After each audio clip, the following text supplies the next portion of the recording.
uma coisinha. Vê se tu consegue ouvir. O Inter vai pro ataque, o Inter se manda. Olha o Allen. Vamos nessa. Grande a chance, abriu pela direita. É no gol, olha o gol, bateu. Olha o gol, olha o gol, olha o gol, olha o gol, olha o gol. Gol!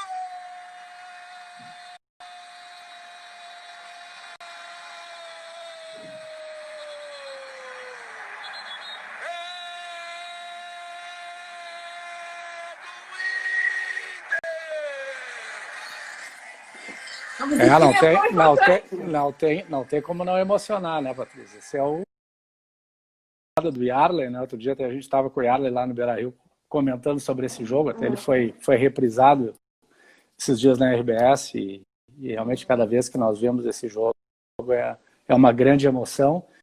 E também vemos, né, porque muita gente diz, o Internacional ganhou do Barcelona num jogo, foi um milagre. Não, o Internacional fez um grande jogo contra o Barcelona, né? Nós podemos rever, quando a gente agora revê depois de tantos anos, a gente vê que o Inter conseguiu ter um controle tático do jogo, então foi realmente uma jornada histórica lá e deixamos marcados lá esse título campeão mundial FIFA. E tu se emocionou? Me emocionei mesmo, falando sério.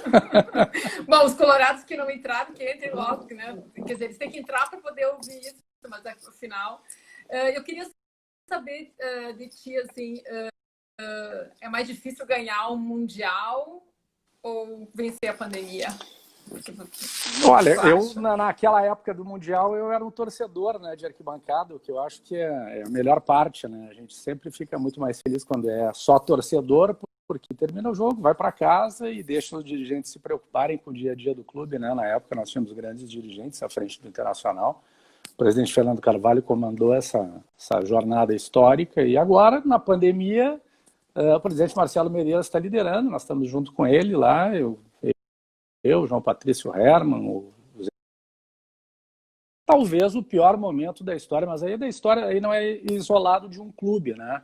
Eu acho que essa gestão ela vai ter teve uma dupla tarefa, né? Porque pegou o Internacional na sua pior situação, aí um problema interno do clube, né? Lá atrás, em 2017, quando nós chegamos no Inter, na verdade nós fomos eleitos num dia, em 2016, se não me engano, dia 8 de dezembro, e o Inter caiu para a Série B no dia 9. Então nós fomos eleitos na Série A e no dia seguinte o clube caiu para a Série B. Nós chegamos no clube no dia 3 de janeiro de 2017 e aí, sabe, onde isso parou no Ministério Público, foi um escândalo que houve na época e que o clube sofre até hoje. E quando tu falaste nesse déficit, né, que nós estamos enfrentando aí de 51 milhões nesse primeiro quadrimestre, nós ainda, vamos dizer assim, nós respiramos ainda dentro do Internacional e temos que resolver problemas que nos foram gerados por aquele episódio de ter que disputar uma Série B que destoa completamente do universo ao qual o Internacional estava habituado a estar inserido, né? Tanto assim é que o nosso faturamento na época despencou, nós estávamos habituados a ter faturamentos na casa de 300 milhões de reais, e quando caímos para a Série B, nosso faturamento despencou lá para pouco mais de 230 milhões. Então, tudo isso foi gerando, afora termos recebido o clube com um déficit de 63 milhões na época, pegamos o clube na Série B, com seus ativos todos desvalorizados. Então, foi um trabalho paulatino que essa gestão vinha fazendo, né, que eu sempre falo isso, né, e que nós estávamos chegando, quando tu falasse que o déficit acabou batendo no 51, que nós tínhamos estimado, mas bateu no 51 porque nós tivemos 45 dias já parados, porque esse orçamento de agora, desse quadrimestre, esse resultado, melhor dizendo, do balanço, ele já tem 45 dias de máquina desligada. Então, certamente nós teríamos tido um resultado já nesse primeiro quadrimestre muito melhor do que aquele que nós havíamos orçado na virada do ano de 19. Mas, infelizmente, a pandemia não permitiu e os números acabaram batendo mais ou menos naquilo que foi por nós orçado. Vamos fazer um update aí, sei lá, uma atualizada, se tu puder, até para as pessoas que estão acompanhando, e claro que Colorado ou gremistas, né? Quem quer informação, porque eu tenho um dado que eu acho bem relevante a gente citar, assim, que, na verdade, o futebol, ele, tudo bem, tem um espetáculo, a relação de paixão das pessoas pelo futebol, mas o futebol é uma grande indústria, né? Que seja entretenimento ou esporte, mas que tem um impacto importante na economia e, principalmente no caso do Porto Alegre, que tem dois clubes que, com uma relevância que tem Grêmio e Inter, você ter uma redução, uma queda de receita ou uma frustração, isso afeta uma economia também que é empregos, é uma série de sofrem com a pandemia, mas os clubes, eu lembro que o ano passado, os números que a gente olhou, assim, né, pelos balanços, né, você tem um impacto no PIB de Porto Alegre importante, né, que são quase 1 bilhão, sei lá, de 700, 800 milhões, somando as duas, né, os dois clubes em termos de receita, né, talvez mais, eu não cheguei perto de 900, com os dados de 2019, perto de 900. né? Exatamente. Então, assim, é uma economia, quer dizer, eles são duas empresas que dá para comparar Gigantes. com muitas grandes empresas que a gente está acostumado diariamente a ver no noticiário. Mas eu queria, assim, só para a gente ir já direto aí no lance, atualiza a gente aí sobre os números agora, quer dizer, qual é o tamanho né, o que já abriu aí de rombo aí, considerando esses, digamos aí, na verdade a gente tem 90 dias sem futebol.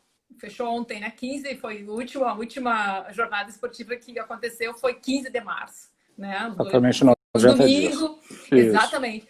Então, assim, Inter e São José. Isso. E também Grêmio e São Luís. Acho que foi São Luís. Na Arena, que eu sei porque eu fui. Então, vamos lá. Quais são os números agora, mais atualizados? Eu sei que vocês tiveram reunião, estou sempre em reunião, aliás, né? O que mais se faz ultimamente, mas tudo bem, faz parte. Já que não se joga, se faz a reunião. Vamos lá.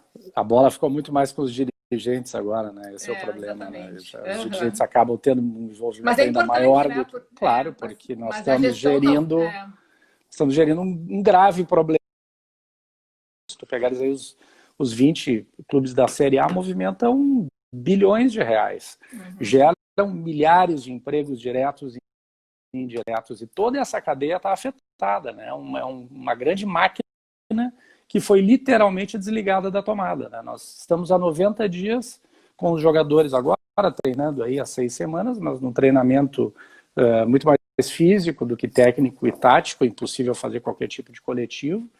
Então, quando tudo isso principiou, nós fizemos a primeira reunião já do chamado comitê de crise, né, e traçamos vamos dizer, uma linha no tempo, né, fixamos cenários de 30 dias, 60 dias e 90 dias que seriam mais graves. Nós adentramos hoje ou ontem, no cenário mais grave, porque as receitas simplesmente não ingressam nos cofres de um clube de futebol quando ele está paralisado, porque tudo depende do jogo. Né? As nossas receitas, praticamente todas elas, à exceção dos sócios e dos patrocinadores, são vinculadas à atividade do jogo.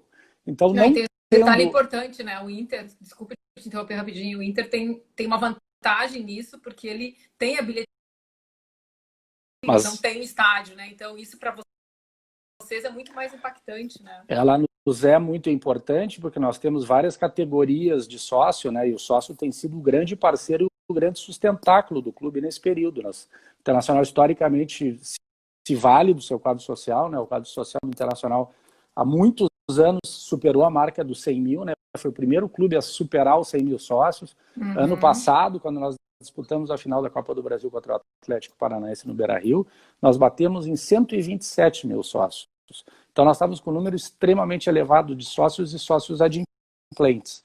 É óbvio que com o advento da pandemia também a economia de muitos, né, de muitos sócios foi também combalida, e nós temos que ter essa compreensão, porque muitos sócios deixaram de pagar porque não têm condições realmente de pagar. Então, nós fizemos alguns movimentos internos no clube, criamos alternativas, lançamos uma nova modalidade. Na verdade, nós replicamos uma modalidade antiga que permite ao sócio ingressar na melhor categoria, com ingresso garantido, que gira em torno de R$ 1.450 reais Como é que de adesão. É É a carteira vermelha. Carteira vermelha, tá. Isso. Que é a, Tá, é que a voltou. modalidade mais relevante Sim. dentro do quadro social. E Barcelos, tu estava falando que está muito grave, quer dizer, a gente já ouviu grave, muito grave, tá, quer dizer, a gente na saúde está falando em colapso da saúde se, né, houver muita pressão né, para a rede de atendimento. Qual é a situação nesse momento, considerando... Eu sempre tenho dito, né, Patrícia, que quem está gerindo um clube, ele tem que fazer ele tem que ter esse equilíbrio em primeiro lugar, né? Saber que nós estamos inseridos num contexto de uma grande pandemia, mas sem tirar o olho da questão financeira. Eu acho que quem está gerindo o país e quem está gerindo o estado e o município tem que sopesar ambas as situações, porque muitas vezes nós também podemos adoecer por estarmos desempregados, por não termos dinheiro na conta, por estarmos numa situação financeira muito difícil. Então, eu acho que nós temos que criar, vamos dizer, uma forma de obtemperar as duas situações, e acho que o governador Eduardo Leite tem conseguido isso. Eu tenho alguns pontos que eu discordo, mas eu acho que ser governador do estado numa situação dessas também deve ser muito difícil, mas eu, como gestor do Internacional, vendo todos os cuidados que nós estamos tomando com os atletas, que são extremamente saudáveis, são pessoas que têm uma possibilidade de adoecer muito tomados dentro do nosso CT, talvez só tenha referência dentro de um hospital, e eu acho sim que nós poderíamos voltar a jogar com todo o cuidado. Pois é. Uhum. E quando vocês acham que, porque por enquanto não se fala em data, nem o governador quer, mas não se fala em data porque agora houve um problema no estado do Rio Grande do Sul, que foi a alteração da bandeira na Serra. E isso afeta os dois clubes de Caxias e mais o esportivo, que em tese não poderiam treinar, né? Então, de qualquer sorte, eu acho que há uma semana atrás nós estávamos mais perto do que nós estamos hoje. Uhum. Mas eu não tenho como ficar, como tu dissesse na abertura ali, né, que o governador disse que não adianta pressionar, realmente o que nós podemos fazer é conversar, mostrar que todos os nossos protocolos são extremamente cuidadosos e zelosos, mas temos que confiar em quem tem a informação de todo o sistema de saúde, que sem dúvida nenhuma é o governador do estado, e dentro do município de Porto Alegre, o prefeito Nelson Marquesan. Mas pelo que a gente está vendo aí, se falava em julho ter jogos, né? A própria Federação Gaúcha trabalhando com uma data, e mesmo que não se possa trabalhar com data, mas com essa evolução que está tendo agora, vocês acham que antes de agosto é possível ter alguma coisa? Sabe que eu acho que foi ontem ou anteontem, eu estava falando na Rádio Gaúcha, e eu falando com o repórter, eu disse que essa, sem dúvida, deve ter sido a resposta que eu mais dei na minha vida. E agora eu nem me atrevo mais a dar, porque a gente não consegue fazer uma previsão. É impossível nós fazer toda a expectativa. Mas aí tem aquela história, tipo, se não for até agosto, como é que fica? Quer dizer, porque a gente está vendo o Rio de Janeiro voltando, de repente começa uma outra pressão em outros lugares, mas assim, se não for até agosto, tem chance de fazer qualquer jogo do Gauchão, que se depois voltarem os outros, quer dizer, aquela coisa do calendário... É importante a gente estabelecer o que era o planejamento dos clubes, né? Há um organismo que foi criado, que chama-se Conselho Nacional de Clubes, né? Que é composto por os clubes das séries A e B do futebol brasileiro, e que nós temos nos reunido seguidamente para tratar de calendário, para tratar dos problemas financeiros, enfim, todos aqueles assuntos que interessam aos clubes. E lá, muitas vezes, nós debatemos isso, né? Normalmente, o que teria que vir primeiro, que é mais fácil de resolver? Os regionais, porque não tem viagem, não vai ao aeroporto, né? Não, o máximo que vai fazer é um deslocamento de ônibus, fazer talvez uma noite num hotel e volta para casa, e é bem mais tranquilo. Mas nós estamos vendo as dificuldades que existem na grande maioria dos estados do país. Então, eu vejo que no Rio há uma pressão talvez até mais exacerbada, principalmente do Flamengo e do Vasco. Vejo que o Fluminense e o Botafogo não querem jogar, então está tendo esse duelo lá, e sim, eu também não vejo... Inclusive vão à justiça, né? Eu não vejo, né, como viável jogar lá no Rio antes do que jogar aqui. Eu acho que seria uma inversão total, né? Pelo menos dos números. Então nós temos que... Isso que a gente fica pensando, né? São Paulo e Rio de Janeiro parece uma coisa meio... Não dá para... Mas realmente o cronograma que nós estabelecemos e que seria o normal, primeiro termina o campeonato, vamos dizer, no nosso caso, o Gaúcho, para depois pensar em jogar o Brasileirão. Mas, por hora, principalmente em função das medidas de ontem, e falo agora aqui também de cadeira, porque eu sou dono de um escritório de advocacia, quando até os escritórios de advocacia estão fechados, então fica bem mais difícil pensar em jogar futebol, né? Sim, e pois é, então, aí eu queria só para a gente fechar isso, porque, claro, é muito exercício. Se tiver condição, até porque em função, obviamente, talvez aí de uma redução que é esperada em função sei lá, do pico da pandemia, etc. Mas aí é possível você pensar em encaixar esses jogos já com os outros que poderão estar vindo do Brasileirão, né? Quer dizer, Libertadores e todos. Patrícia, cada vez o calendário vai ficando mais apertado, né? Já há um movimento na CBF com o qual eu não concordo, de se fazer jogo a cada 48 horas. Isso é humanamente impossível, né? Porque um jogador de futebol de alta performance que chega a correr aí 12, 13 quilômetros por jogo, não tem condição de jogar a cada 48 horas. Mas, isso é, tipo assim, surreal. Uma proposta dessa, quem é que poderia bancar uma proposta mas dessa? Aí vem a questão também, por outro lado, de uma pressão financeira da detentora dos direitos de televisão, que tem o campeonato já vendido para os seus patrocinadores. Então, é como eu te disse lá na origem, nós estamos falando de um grande negócio que envolve bilhões de reais e muitos empregos. Então, quem está do lado de cá como gestor, ele vai ter que ter o bom senso de poder saber até onde nós podemos ir, quais são os limites toleráveis, né, e a carga que pode ser colocada em cima de um jogador de futebol, que não é uma máquina, é um ser humano e sofre lesões e é um patrimônio grande de todos os clubes. Então, eu não consigo compactuar dessa ideia, que sei que alguns dirigentes de clubes têm. Algumas competições provavelmente não vão poder ser jogadas em 2020, infelizmente. Aí os estaduais, ou tu tá cogitando, inclusive, não, eu estava de campeonatos nacionais, sei lá, de algum... porque, assim, para rememorar o que nós teríamos ainda para fazer esse ano. Campeonato Gaúcho, conclusão. Fala ainda esse ano, né? Aquela coisa assim que parece que a gente porque já eu não vi. Nós vamos invadir 2021 com o calendário do futebol brasileiro. Não há como fugir disso, né? Nós temos um campeonato brasileiro que a detentora dos direitos exige que sejam de 38 rodadas, ou seja, de turno e retorno. Nós temos a Copa do Brasil, que traz uma premiação significativa para aqueles clubes que forem galgando etapas. E nós temos a principal competição da América, que é a Libertadores de América, que o Internacional e o Grêmio, inclusive, estavam inseridos no mesmo grupo, né? Então, esse Grenal da Libertadores, ele foi realmente um divisor de águas, né? Que nós jogamos o Grenal e a partir dali apareceu a pandemia. Foi impressionante. Falando nisso, tu também teve Covid? Ou...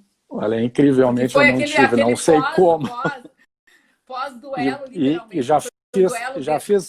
E acabei fazendo 2 testes, né? Porque a gente acaba testando mais. Sim. Fiz um exame de sangue, depois aquele de coleta. Mas aí, infelizmente. Os 2 presidentes tiveram, né? O Medeiros e o Bolsonaro, né, que estavam juntos naquele jantar pós-duelo, né? Foi um duelo em todos os sentidos, né? Foi na véspera o jantar foi na véspera do Grenal. Foi na véspera. Então foi legal, corrigido. Eu não sou, deu para perceber que eu não sou do mundo esportivo. Mas tu tá bem informado. Tá bom. Que foi a final onde teve a contaminação, né? E o Medeiros tinha ido para o Rio de Janeiro, o que ele tinha... Quer dizer, foi uma... Na verdade, o que acontece com nós dirigentes tínhamos naquela época, né, muitos compromissos que acabavam sendo fora de Porto Alegre, né? A CBF fazia reuniões presenciais praticamente a cada 10 dias, onde nós ia a CBF. Reuniões em São Paulo também faziam parte das nossas rotinas. As viagens da Libertadores, né, sempre tem 2 ou 3 dirigentes envolvidos nessas viagens, e nós tivemos 2 viagens de Libertadores, né? Então, não se sabe aonde esse vírus começou lá. O próprio time do Grêmio tinha feito algumas viagens pela própria Libertadores. Então, a origem disso a gente nunca vai saber. Sim. E o Grêmio teve mais dirigentes, eu acho, né, que tiveram. Teve, eu acho que foi mais ou menos, equilibrado. Esse Grenal, do lado de cá também teve bastante gente. E só para continuar um pouquinho nesse assunto da questão, né, de toda essa, digamos, né, da pressão financeira que está ao redor, porque efetivamente, em função do retorno do negócio, vocês têm sofrido pressão? Porque, digamos assim, porque você falou, né? Porque essa coisa de jogar a cada 48 horas tem a ver com a questão dos contratos de transmissão e tal. Como é que tem sido isso? Até onde e aí até, assim, ó, é possível pensar, por exemplo, em alguma decisão conjunta dos clubes no sentido de realmente ter porque a gente vê no Rio lá que a coisa já rachou, né? Então, não sei aqui no Rio Grande do Sul, o diálogo entre o Internacional e o Grêmio é sempre presente, não há problema algum. Os presidentes pensam de uma forma parecida no sentido da necessidade, óbvio, do retorno ao campo de jogo, mas sempre respeitando as diretrizes que são fixadas pelas autoridades sanitárias. Ninguém vai aqui atropelar e botar o carro na frente dos bois, não vai ser isso que nós vamos fazer. Mas nós temos essa ansiedade, até porque tu está me perguntando sobre pressão, nós vivemos sob pressão, né? Porque um clube que tem orçado lá nas suas receitas algo perto de 350 milhões e sabe que não vai realizar isso e que provavelmente vai realizar talvez 100 a menos, vai faltar dinheiro para pagar as contas. Então nós estabelecemos diariamente várias renegociações, assim como todas as grandes empresas, né? E eu vejo isso porque advogo no direito empresarial, então a gente se habitua, a partir desse episódio da pandemia, a começar a repactuar todas as relações, né? Tanto de crédito quanto de débito, porque quem nos deve também não nos paga e nós acabamos não pagando. Então, o que vai acabar acontecendo? Nós vamos postergar diversas obrigações para o ano de 2021, talvez para o ano de 2022, né? Já há quem fale que parte do passivo gerado, esse estoque de passivo que a pandemia vai gerar, não vai ser possível ser sanado em um ano. Então, aí vai ter vamos dizer assim, o grande trabalho de quem é gestor, né, auxiliado por aqueles que são especialistas, para conseguirem equalizar isso da melhor forma. Vai estar nesse grupo que vai buscar? O que você... Na verdade, a questão tributária com o é que vocês federal, têm, eu falei... Nós temos o Profut, né? Ao Profut. Há um projeto de lei... dívidas, digamos. Porque nós temos as dívidas privadas e as dívidas que são com a União e com o Estado. Principalmente com a União, né? Porque os nossos débitos têm muito mais natureza federal. Então, os débitos federais não são um problema muito grave. O problema é muito mais o dia a dia do clube, com fornecedores, com folha de pagamento, e deixando de receber receitas, a conta acaba não fechando. Então, há um projeto de lei, como eu estava te dizendo, tramitando na Câmara Federal, que possibilitaria aos clubes pelo menos ficarem 90 ou 120 dias sem recolher a parcela referente ao Profut, que foi um programa lançado há alguns anos atrás, que consolidou o passivo tributário dos clubes dentro desse programa denominado Profut. Então, nós estávamos com as nossas obrigações em dia do Profut. Então, claro, que se vier uma vantagem desse exercício de 2020. Porque o Inter tem um endividamento de curto prazo que preocupa, né? Eu queria que tu falasse um pouco sobre isso e como que vocês estão pensando em rolar isso ou resolver isso, né? Não vou falar rolar porque é renegociar, mas tem isso e quanto isso preocupa, quer dizer, é mais um fator aí que pesa na situação específica do Inter, né? Em relação às suas finanças. Na verdade, Patrícia, o que houve aqui sobre esse assunto, tu deve ter ouvido na semana que passou, né? Foi uma reportagem de um jornalista do G1, que ele faz uma análise ao longo do tempo da maioria dos balanços dos clubes. Tá? E ele teve um problema com o Internacional há 2 anos atrás, quando ele fez uma análise do nosso balanço, e que acabou sendo uma análise equivocada, que nos gerou um direito de resposta lá na Rede Globo, no Sport TV. E a partir dali eu acho que ele criou uma certa antipatia pela nossa gestão. E ele fez uma análise agora, na semana passada, onde ele fez uma interpretação, no mínimo eu poderia dizer parcial. Porque ele analisou o nosso contas a pagar, mas se esqueceu que o nosso ativo circulante, né, e aí tu domina bem esse assunto, também cresceu praticamente na mesma proporção. Então, acho que foi uma reportagem com título tendencioso, um título que não sequer se adequava ao trato de coisas que dizem com a economia, foi dizer que nós fizemos uma aposta para sermos campeões da Copa do Brasil, que acabou sendo frustrada. Então já demonstrou uma certa animosidade com o clube. E esses números que ele leu, eles estão no nosso site publicados desde abril. O Internacional foi considerado um dos 3 clubes mais transparentes do Brasil por quem faz esse tipo de análise. Então, ele leu algumas coisas que lhe interessavam, tem uma situação difícil, tem dívidas pesadas de curto prazo, mas que são equalizáveis, sem dúvida nenhuma. Claro que com a advento da pandemia complicou. Quais são os números que se tem, assim, em relação, quer dizer, porque tem, a gente sabe que nos balanços vem aquela que é curto, que é 12 meses, e aquela que é longo, que é depois de um ano. Algumas coisas de contabilidade que eu lembro, assim. Então, claro. Quais são esses números, assim, e até, e claro, combinado com a pandemia, o que acaba gerando no conjunto da obra. Eu queria só fazer um registro aqui, o vice-prefeito Gustavo Paim entrou ali, fez um comentário aqui falando da live. Grande abraço ao doutor Paim. Grande abraço ao doutor Paim, conselheiro do Internacional. Quem sabe um dia futuro prefeito dessa cidade. Espero que seja. Ainda bem que a gente não está com nenhum tipo de restrição do TSE. Então tá, mas vamos lá. Mas é um elogio ao Gustavo Paim, que é meu amigo. Não, mas legal. Mas a questão do curto... né? Vamos ver os números. A questão do curto prazo, né? Quando se fala em 316 milhões, tu está falando de um clube que fatura 350 milhões por ano. Então, as coisas estão mais ou menos dentro de uma realidade. O que é dívida de curto prazo e que preocupa sempre que... Agora eu estou falando dentro de uma pandemia, não dentro de uma normalidade. Quais são aquelas que nós temos que ter foco para atender? Obrigações legais e os salários dos funcionários e dos atletas. É isso que nós estamos imbuídos de conseguir concluir o ano de 2020 atendendo todas essas obrigações.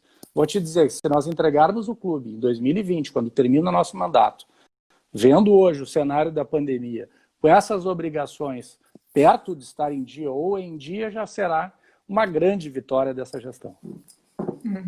E no longo prazo, como é que vocês estão? Tem alguma pressão? No longo prazo, é óbvio agora, Patrícia, que ficará um estoque de dívida para o próximo presidente do clube, porque será impossível atender todas as obrigações. O que acontece? Parte desse passivo são dívidas bancárias. Dívidas bancárias, você sabe bem como é que costuma funcionar, os bancos hoje, mais do que nunca, eles estão aceitando algum tipo de renegociação, até porque há garantias envolvidas, nós temos operações financeiras com os bancos e que já perduram ao longo de um bom tempo, e o Internacional tem toda a solidez para superar isso e enfrentar tranquilamente, não vou dizer tranquilamente, mas com o que ele gera de caixa nos próximos 2 anos, uma saída para todos esses problemas. É claro que a gente está pensando numa equalização aí a partir de setembro, outubro, voltar a jogar. Se não jogarmos esse ano, bom, aí tu vai me convidar para uma outra live, aí eu vou te dizer qual é a situação lá em dezembro que nós vamos entregar. Certamente é muito melhor falar de futebol e todas as suas, digamos assim, né, todas né, até... Já faz 90 dias que a gente só fala de números e de pandemia, né? Então, mas a realidade que nós estamos aí. Assim, o que tu mais sente falta do futebol? Claro que é do jogo, mas assim, tem... ir pro Beira-Rio lotado é o que a gente mais sente falta, né? Poder entrar ali no estádio, isso aí faz muita falta. Porque quem quer ser gestor do clube faz isso por paixão, né? E faz isso para estar lá dentro do campo do jogo esperando uma vitória do clube do coração. E faz 90 dias que a gente não consegue fazer isso. É um jejum, né? É muito grande, nunca houve isso na história do futebol, acho que mundial, né? Tempo tão grande, né? Todos parados, né? Pois é. E, Barcelos, assim, continuando essa questão financeira e aí um pouco de estratégias, porque tu falou, né, que vocês estão revisando o dia a dia, vocês tiveram ali uma largada da pandemia que teve redução, né, de pessoal, teve demissões, que esse ano teve mais de um momento, eu acho, mas... e aí, eu não sei como é que, se isso vai ter, quer dizer, vai ter que enxugar mais, e isso envolve, por exemplo, demissões, porque os clubes não podem fazer suspensão, né? Eles podem aderir Suspendemos alguns poucos contratos de trabalho, mas fizemos aquela redução de percentual permitido pela MP. Tá. E fomos obrigados a fazer essa... Ainda não, nós estamos dentro do prazo dos 90 dias, né, que ela permitia, e o Internacional está praticamente todo ele paralisado, né, trabalhando em home office. Só assim, o conselho de gestão acaba indo ao clube, vice-presidência de futebol, alguns funcionários do futebol, nós restringimos muito o acesso ao CT, até como medida de precaução, então tem pouquíssimas pessoas transitando no clube. Infelizmente tivemos que desligar ali naquele momento, talvez tenha sido o momento mais difícil, assim, do ponto de vista pessoal, tanto para mim, quanto para o João Patrício, quanto para o presidente, aquelas 44 demissões que nós fomos obrigados a fazer, mas foi dentro de um conjunto de ações, né, que nós fizemos. Sim.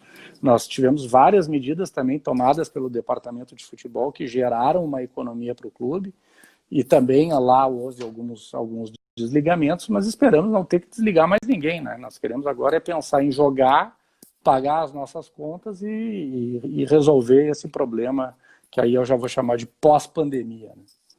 Dá para pensar em um plano pós-pandemia ou isso ainda você... Eu costumo ser otimista, Patrícia. Eu acho que não adianta a gente ficar só pensando negativamente, né? Nós temos que, claro, ter alternativas para o problema, mas também temos que olhar para frente pensando que daqui a pouco as coisas vão mudar. Talvez as coisas não mudem, não voltem a ser como eram antes, mas pelo menos poder voltar a jogar, depois voltar a jogar com o público parcial, para depois ter o público definitivo no Beira-Rio. Eu acho que isso vai ser um trabalho aí, com o tempo nós vamos conseguir. Vai ter público esse ano ou vocês acham que isso não vai ser? Acho difícil. Honestamente, acho difícil. Essa questão que você falou que teve os cortes e tal, que a ideia, né, é evitar, mas assim, do jeito que a coisa está andando, considerando que pelo menos eu acho que julho ainda vai ser um mês parado, vocês vão ter que cortar mais, e eu quero saber onde que dá para cortar, considerando o perfil do quadro de vocês. É como eu te falei, né? Nós temos diversas obrigações, né? Um somatório de obrigações que o Internacional tem, e grande parte delas, o que nós fizemos? Nós canalizamos nas nossas... Nós temos vice-presidências por área, então, por exemplo, no jurídico, né? Nós temos lá processos com acordos em curso que estão lançados dentro desses 316 milhões que tu citasse. O que se faz numa situação dessas, né? O advogado normalmente entra em contato com o credor e diz, olha, em função disso tudo, eu não vou conseguir atender tais e tais obrigações. Isso se faz com um leque de processos, postergando o adimplemento de determinadas obrigações para quando o fluxo de caixa for retomado. Na área da administração se faz a mesma coisa, se liga para tais e tais e tais fornecedores, procurando postergar o pagamento de algumas obrigações que sejam mais pesadas. E com isso visando sempre a preservação dos empregos, que é o que nós estamos agora obstinados em fazer para que não tenhamos que tomar mais nenhuma medida nesse sentido. Vocês renegociaram com bancos já? Nós fizemos duas renegociações, nos valemos inclusive daqueles prazos que foram concedidos por praticamente todos os bancos, inclusive para pessoas físicas e jurídicas, nos valemos disso, e temos algumas negociações em curso, sim. E como é que está, assim, então, dado mais, assim, a vida real, assim, em termos de taxas, os bancos estão, assim, digamos... Não, assim, eu acho que eu tenho... né? É claro que os bancos sabem que tem, do outro lado da ponta, tem um clube que tem um histórico, né, de implemento, tem um histórico de receitas, né? O Internacional tem só o seu quadro social, por si só já é uma garantia de recebíveis significativo, né? Nós temos, então, o Internacional, eu posso te dizer o seguinte, que desde que nós chegamos, nós conseguimos recuperar toda a credibilidade que o Internacional talvez tenha deixado momentaneamente de ter ali naquele episódio que circundou a... Mas depois, né, o sucessor, né, que é uma investigação, né, em função da questão de contratações... Na verdade, ficou concentrado ali na gestão do presidente Vitório. E, Barcelos, continuando na batida financeira, vocês têm coisas em atraso, assim, que vocês não estão pagando, que não foi nem possível negociar, quer dizer, que tá, tipo, vocês estão, que a gente fala, pedalando, esperando para conseguir ajustar ou atraso. Como eu te disse, nós temos várias negociações com fornecedores que são receptivos, assim como eu tenho negociações, quando eu estou na outra ponta como credor, e são diversas que nós temos, que os devedores estão nos procurando e dizendo, olha, infelizmente não temos como pagar. Qual é a decisão que tem que se tomar numa situação como essa? Nós vamos judicializar cada matéria ou nós vamos ter a compreensão do cenário que nós estamos inseridos? Não temos nem o fórum aberto para quem está habituado a esse trato, não consegue nem distribuir uma petição inicial de uma ação de cobrança. Então é óbvio que tudo leva, né, para aqueles que estão imbuídos dos princípios de boa-fé, de bom senso, a fazer grandes reconstruções com negociações, tanto dos créditos quanto dos débitos. Porque vocês têm uma característica também, por exemplo, na área de materiais licenciados, né? Vocês trabalham com muitos fornecedores, acho que de pequeno porte, né? Micro, não sei como é que é, porque também tem isso, né? Muitas empresas que também dependem muito, né? Não sei quanto vocês estão, assim, digamos, escalonando, assim, o tipo, né? Tentando priorizar algumas que têm um impacto talvez maior em termos, né? Claro, do outro lado, né? E preservando os menores. Mas, vou pegar o exemplo da Adidas, né? Que nós tivemos agora, nós começamos a utilizar, né? O primeiro ano com a Adidas, que era um ano extremamente promissor. A venda das camisetas estava explodindo nas lojas, no site, nas lojas virtuais, e agora tivemos também que fazer uma renegociação com a Adidas. E aí nós estamos na ponta de credor, como credor também tendo que renegociar, tendo a compreensão de que aquilo que a expectativa que era gerada não vai poder ser construído agora e vai ficar um pouquinho para frente. Então, aqui a banca paga e recebe, Patrícia, não. Então, assustar, eu sempre tenho dito, né, que quem passou lá pela Série B, né, em 2017, vendo a situação que o Internacional estava, acaba trazendo uma bagagem que nos permite hoje não nos assustarmos com quase nada. Eu posso te dizer que, principalmente nós três que estamos ali fazendo esse dia a dia, o presidente Marcelo, o João Patrício e eu acho que vai ser difícil. Talvez a gente possa escrever um dia um livro aí, os três sobre essa trajetória. Falando em Adidas, o que vocês renegociaram afinal? O que dá para falar? Não, é que, na verdade, a gente tinha uma expectativa de recebimento de valores muito significativos com a Adidas, né? E estava muito linkada com a venda, né? Como é que funcionava traçar o paralelo com a Nike aqui para tu teres a compreensão. Com a Nike, nós tínhamos um contrato que nós tínhamos luvas anuais fixas de 8 milhões e mais um percentual sobre os royalties que girava em torno, se não me engano, de 8,5%. Quando nós fomos renovar com a Nike, já o mercado estava completamente modificado. E a Nike acabou querendo concentrar a sua atividade na seleção brasileira e no Corinthians. E aí nós fomos em busca dos players que estavam disponíveis no mercado e, por uma coincidência, eu numa conversa com uma pessoa me indicou uma outra pessoa em São Paulo, eu acabei indo até a Adidas, nós fizemos uma primeira reunião, eu levei o vice de marketing, conseguimos iniciar uma construção de uma relação que acabou sendo muito boa, mas nós estávamos, a história das luvas acabou, não se pagava mais luvas naquele momento, mas nós conseguimos mais do que triplicar o nosso percentual de royalties. Mas o que isso significa? Que tu precisa estar jogando, precisa estar... Mas tudo bem, mas aí na renegociação agora com a Adidas, o que vocês Não, é isso. A gente acaba recebendo assim, menos do que estava esperando receber. Por isso que eu te digo. Porque a conta era mais negociações... ou menos 10 milhões, eu acho, né? Para esse ano, não? A gente estava até com uma expectativa de fazer 12, podia até chegar a 15, se nós tivéssemos uma participação muito boa na Libertadores e na Copa do Brasil, como nós tivemos no ano passado. Sim. E os jogadores? Como é que está a questão sei lá, pagamento, revisão? Vocês chegaram a fazer, né? Vai ter que fazer mais? Vocês já estão conversando com eles? Porque certamente eles são os que mais, obviamente, são os grandes ativos, né? Em termos quer dizer, que realmente pesam no resultado final do negócio, mas são a maior conta, obviamente, né? Então, eu queria saber duas coisas, porque daqui a pouco a gente já tem que arrumar para o final, porque senão nos derrubam aqui. Se vai ter, vocês vão tentar, ou já estão tentando fazer aí uma outra negociação em função da redução, o que está rolando, né? Se vai ser necessário. E também venda, né? Que é porque os clubes dependem muito, né, da venda de jogadores ou renegociações, sei lá, né? E aí para poder ter uma receita, né? E a gente vê isso nos balanços sempre, que alguns anos, né, tipo do rival ou co-irmão, como vocês falam, né? Teve um ano do Grêmio, por exemplo, que foi determinante, né? a venda de um jogador que realmente pesou pra caramba. Então a gente sabe, né? E vocês, né? E aí tem essa questão de calendário de venda e tal, em função até de calendário na janela, né? Europa e tal, que também está abalada, né? Mas eu queria saber essas duas coisas. Salário de jogador, se vocês fizeram, né? Teve a redução, sei lá, teve a negociação inicial, se vocês vão ter que buscar, já estão buscando uma nova. E venda de jogador, até onde pode ser aí um canal de melhorar e tentar ter um respiro em termos de fluxo financeiro.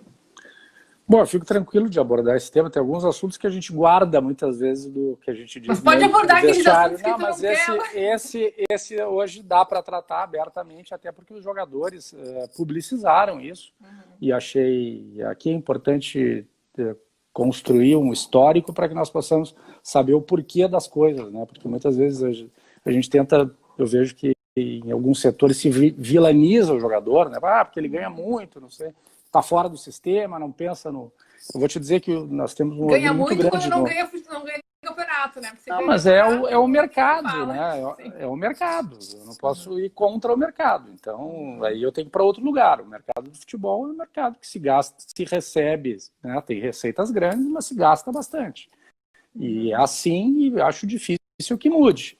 Então, claro, pós-pandemia, talvez nós tenhamos que rever algumas coisas, mas eu acho que aí fica para uma próxima live, porque é um tema interessante de nós conversarmos sobre o futebol pós-pandemia, porque eu tenho alguns pensamentos. Quando chegamos lá em 2017, e boa parte dos jogadores que estavam lá, principalmente os líderes, né, que nós fomos construindo uma relação a partir de 2017, e que acabaram ficando, né, e os mais experientes aí sabem quem são, nós conseguimos, através deles, ter uma relação de absoluta fidúcia com o nosso grupo. Então, o que nós sempre dissemos para eles, nós cumprimos. Nós nunca falhamos com o nosso grupo de jogadores. E isso nos permitiu ter uma credibilidade perante eles de dizer, olha, neste momento nós temos tais e tais e tais problemas. E eles tomaram uma iniciativa, logo que houve aquele processo que culminou na demissão de 44 funcionários, de, numa rápida conversa, já chegarmos ao acordo de uma redução conforme os termos da medida provisória. Então, nós conseguimos renegociar com eles tanto um pedaço de direitos de imagem, quanto a redução por um período determinado de tempo. Então, isso eu posso te dizer, os nossos jogadores estão absolutamente concatenados com o tempo e o mundo em que eles estão vivendo. Mas e aí a gente está vencendo o prazo já aqui o período da renegociação? Bom, não, nós temos ainda, se não me engano, a nossa renegociação vai até 23 de agosto. Posso estar errado aí, mas por alguns dias. Então nós ainda temos algum fôlegozinho dentro dessa primeira negociação que fizemos e espero que seja a única. Então, espero não ter que passar por mais nenhuma negociação e que a gente possa ter a sinalização de jogar o Campeonato Brasileiro em setembro, que eu acho que esse é o anseio de todo dirigente de clube de futebol brasileiro. E a questão de venda de jogadores, como é que está aí a questão de venda? Nós temos, quer dizer, que faça alguma, realmente, né, tem algum nome que se fala no Bruno Fux, quer dizer, eu certamente a galera que acompanha futebol e está aí nos sites, etc., tem mais informação, mas o nome que eu ouvi, assim, na cobertura, né, não sei, dá para falar alguma coisa? Quando nós fazemos o orçamento, nós fazemos a previsão de uma receita que advém da venda de jogadores. No ano passado, da venda de jogadores. Nós chegamos perto de 130 milhões. E agora, só repete, nós temos orçado 95. Porque deu uma travada. 130 no ano passado? No ano passado, nós fizemos 130. Orçamos para esse, talvez de uma forma até mais conservadora, 95. Claro que com a pandemia, possivelmente, nós não vamos realizar esses 95. Então, aqui dentro destes 95, vai nos faltar. Agora tenho dito o seguinte, a gente nem cogita mais de fazer uma suplementação orçamentária. Na verdade, nós vamos apresentar em setembro um novo orçamento dentro da realidade do final da pandemia ou já pós-pandemia. Assim eu espero. A expectativa é que qualquer negociação vai acabar se adiando, porque assim, se fala, agora é o momento de se vender, agora vai vender muito por menos do que venderia, porque o mercado está, afinal, né? com O crise, os mercado está preços afetado. baixos, tal. O que Exatamente. acaba compensando um pouquinho essa queda? É a valorização do euro, né? Como nossos ativos ou são Sim, em a euro ou hora em que entra dólar, aqui, né? Uhum. e melhora um pouquinho. Então, nós vamos ter que, se vier uma proposta, analisar dentro do Conselho de Gestão e tomar a decisão que seja melhor para o internacional. Até julho pode ter alguma coisa? Tu acha que Pode, nós se temos vier... janela vai estar Pois é. aberta, pode acontecer. Pode acontecer. Que seria o mundo perfeito, assim, pelo menos entrar quanto aí de uma negociação, pelo menos para dar uma aliviada para o mundo perfeito era conseguir realizar os 95. Vamos ser otimistas, quem sabe. Mas o mundo perfeito no mundo da pandemia, né? É difícil, né? Não tem. Mas vocês acreditam que vai ter alguma negociação? Não, eu ter, acho não que sim. Eu acho que ter. o mercado se movimenta, né? Os grandes clubes acabam tendo algum movimento para fazer, algum jogador para repor. Enfim, nós temos que esperar. É outro tema que não adianta se desesperar. As coisas acontecem. A galera tem feito assim, muita meditação, tem feito yoga assim, para lidar com essa... Os jogadores? Vocês, todo mundo, não sei. Porque... Não dá tempo. Não dá tempo. Aliás, essa coisa de fazer yoga e tal, e usar esse tipo digamos, de atividade, os europeus estavam usando já, né, para fazer concentração, melhorar, né, o foco dos jogadores. Não sei quanto isso pode pegar ou não aqui no nosso, digamos, no Brasil. Mas eu queria te perguntar... Tu não conhece a intensidade do nosso treinador, ele vai na contramão da yoga. Não, o Cudê era uma das últimas perguntas, mas antes do Cudê, porque eu quero entrar nele, porque a gente tem acompanhado, aliás, ele é super... Não sei se a assessoria, não sei se ele tem um assessor ou o quê, mas eu acompanho ele, até sigo ele no Instagram ali, no post sobre ele, né? Não sei se é ele, se não é ele, a gente nunca sabe, né? Tipo o Renato, que é ele ou não é ele, a gente não sabe. Não deve ser, mas afinal. Mas eu queria só rapidinho sobre aquilo que a gente está falando do endividamento. Tem o peso do Beira-Rio da reforma, né? Nesse endividamento. Bom, aí é a origem da nossa discussão com o Capello. Que foi o articulista que fez essa matéria, que eu disse por que houve o problema, né? Porque ele lançou lá, à época, 2 anos atrás, o Internacional como um dos clubes que mais devia no Brasil. Só que ele contabilizou 350 milhões de dívida do Beira-Rio que o Internacional não paga. O Internacional paga como? Ficando parado e esperando o tempo passar. Porque o que o presidente Giovanni Luigi conseguiu fazer com rara habilidade? Ele conseguiu talvez fazer o melhor contrato de reforma de estádio que foi feito no Brasil, sem dúvida nenhuma. E como foi feita essa reforma do Beira-Rio? Nós cedemos espaços para a Abril, que é a empresa que tem a gestão sobre parte do nosso estádio. Então nós pagamos 350 milhões, cedendo 5 mil cadeiras, um edifício garagem, camarotes e suítes. Então o Internacional não bota a mão no bolso nunca, em nenhum momento. É só esperar o tempo passar, quando o contrato se exaurir, que se não me engano faltam 14 anos, o Internacional vai ter um equipamento quitado, todo dele, e já oferindo receitas que vem tendo desde que o Beira-Rio ficou pronto, lá em 2014. Então foi um grande negócio feito, e eu queria aqui deixar um abraço ao presidente Giovanni Luiz, que eu tenho maior respeito por ele. Tá, mas aí tem uma questão, tu é advogado, eu não sei como é que isso vai também na pandemia surgir. Abril, por exemplo, não tá buscando algum tipo ou poderia buscar alguma revisão disso em função justamente da pandemia, porque eles dependem diretamente do funcionamento, tem as cadeiras, se não tem jogo, se não tem eventos, zera completamente. Eles chegaram a buscar algum tipo de renegociação até em função dessa conjuntura, como outras empresas estão buscando, né? Na verdade, Patrícia, nós não temos nenhuma relação jurídica de crédito-débito com a Abril. Nós temos um contrato de exploração conjunta do Beira-Rio. Eles exploram uma parte, nós exploramos outra. A relação crédito-débito da Abril, que na verdade, o que é a Abril? É Banco BTG Pactual, que está entre os 5 maiores bancos do Brasil, e a empreiteira Andrade Gutierrez. Eles devem cerca de hoje, deve ser algo em torno de 180 milhões para 3 bancos, para o Banrisul, para a Caixa e para o BNDES. Então, se houver alguma renegociação da Abril com alguém, ela se dará com esses 3 bancos e não com o Internacional. Então, o estar incólume de qualquer problema que possa surgir entre Bril e alguém. Mas, sabendo quem são os donos da Bril, a probabilidade de que vá mal é muito pequena, né? Então, é mais ou menos por aí. Barcelos, a gente tem 1 minuto e 30 segundos para terminar aqui. Kudê, rapidinho, o que ele tem trazido para o Inter que vai fazer diferença na volta no pós-Covid?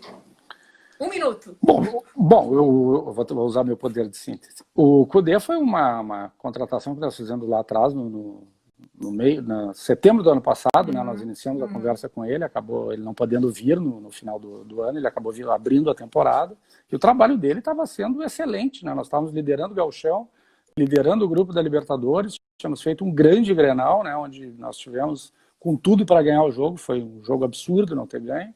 Então nós estamos extremamente felizes com o trabalho dele, os jogadores estão muito contentes, então estava tudo andando muito bem. Então por isso que a gente quer tanto voltar ao campo de jogo, porque estava acreditando demais nesse trabalho. E ele tocando um treinamento forte mesmo com as restrições, né? A gente vê isso bastante. E ele faz sempre, é da característica dele, então Sim. é uma característica que é bem diferente do que a gente estava habituado.